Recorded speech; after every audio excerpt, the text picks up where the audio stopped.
Hey, how's it going, guys? Before we get going, let me introduce myself. My name is Ryan, and I'm 18 years old. Mostly, I'm just a normal teenage guy.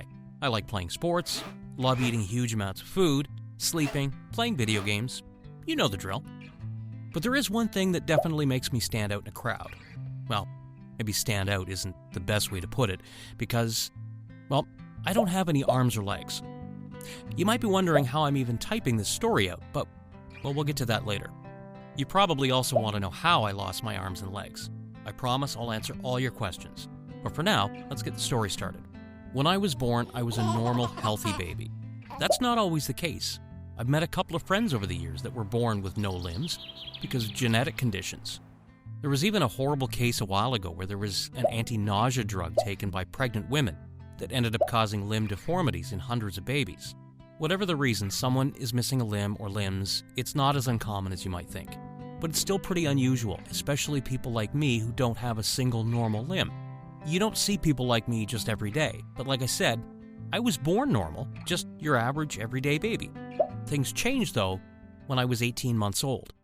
I had a fever and I kept crying a lot. So mom and dad just gave me some medicine and kept an eye on me. They did everything you're supposed to do. I wasn't throwing up or anything. They put me to bed, figuring some extra rest would get me babying around again like normal. I don't remember any of this, obviously. I just know what my parents told me when I asked them about it. I woke them up in the middle of the night screaming in pain, and when they ran into my room, I had a huge fever and a weird rash all over my body. Both of them knew what that could mean: meningitis. They hoped for the best and rushed me to the hospital. Things went from bad to worse once we got there. They put me into an induced coma to try to save me from brain damage.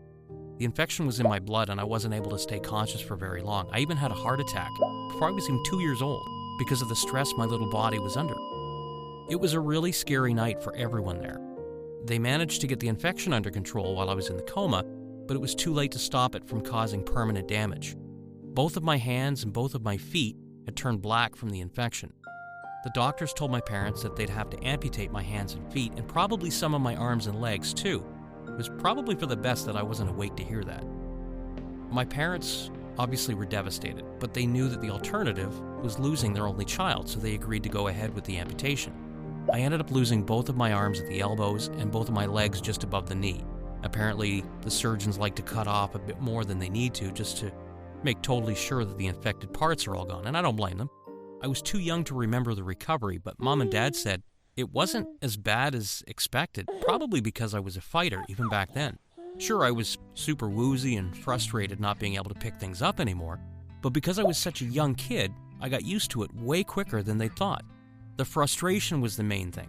I would cry at not being able to do things I used to. They still had to wait for my stumps to heal. And yes, I still call them my stumps or my stubs. And for a long time, I couldn't shower or bathe because I couldn't get the wounds wet. Now, as a kid, I didn't hate the no baths part. It was a long journey from there. I started seeing a physical therapist named Lorna. She's actually still a huge part of my life. She started teaching me how to do basic things without my limbs, like rolling over or repositioning my body. That was our starting point. I loved Lorna. She was one of my very first memories. She's always been really bright, fun, enthusiastic, and for a toddler going through a tough time, that was the best thing ever. I quickly learned how to move myself in basic ways without my arms and legs. Then we moved on to more complicated things, like picking things up with my stubs and toddling around the room with just the stumps of my legs. Lorna says that if I'd been a few years older and more used to doing things the normal way, the recovery would have been a lot harder. Outside of the whole meningitis and no limbs thing, though, I developed pretty normally. By the time I could talk, I was pretty aware of the fact that I wasn't like other people. I didn't remember having arms and legs, but I could definitely tell that other people had something I didn't. And I could tell that some things were easier for them than for me.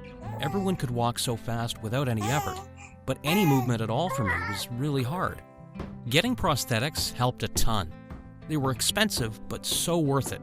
I got those bendy, flipper-looking ones for my legs. You've probably seen similar ones on Paralympic athletes. Basically, as soon as I got the prosthetics fitted to my legs, I was zooming around on them like I'd had them my whole life. They were a part of me. Oh, and I said I'd explain how I type, didn't I? Well, I use my mouth to type, or sometimes a rubber prosthesis attached to one of my arms. Or sometimes I just set up a laptop to voice recognition mode and talk it all out. Mostly, I hold a pointer in my mouth and use it to tap the keys. Mystery solved. Alright, moving on. Mom and Dad were really worried about me getting bullied at school. But that was never a problem, actually. That is, until I hit middle school. That was a rough time. Not because of the bullying that affected me, but because it was annoying that their approach to bullying was just pointing out that I didn't have any arms or legs. Like, do you think I didn't notice? Was I supposed to say, "Oh my God, you're right, where'd they go? Give me a break." I ended up going to a pretty alternative high school, which made all the difference after my middle school woes. Everyone there was so much more accepting, because they were already so used to people of different races, genders, abilities. I was way more comfortable using my prosthetics to get around there, instead of just relying on a wheelchair. I preferred to move my own body. I liked being in charge. It was at this school that I made a really awesome group of friends. One of them, Calvin, was on the school's swim team. Well, out of nowhere one day, he suggested that I come and swim with him. Calvin was a happy-go-lucky guy, and he said that he really admired the way that I was willing to try anything. Swimming, however, was, well, something I'd never done. How do you even swim with no limbs? Would I just sink to the bottom? Calvin just said, "Well, you can walk with no limbs. Why can't you swim with no limbs?" Then I couldn't argue with that. I ended up bringing up the swimming thing in one of my appointments with Lorna. Her eyes lit up and she said there was no reason why I couldn't swim. She even volunteered to come along to help me with my technique and make sure that everything ran smoothly. I was super excited to push myself in this new way and get to enjoy something that I thought was impossible for me. I texted Calvin to let him know I was in, and he was over the moon. The big day came. We made sure not many people were at the pool, and I got in. I'd been in a pool before, just never actually swimming.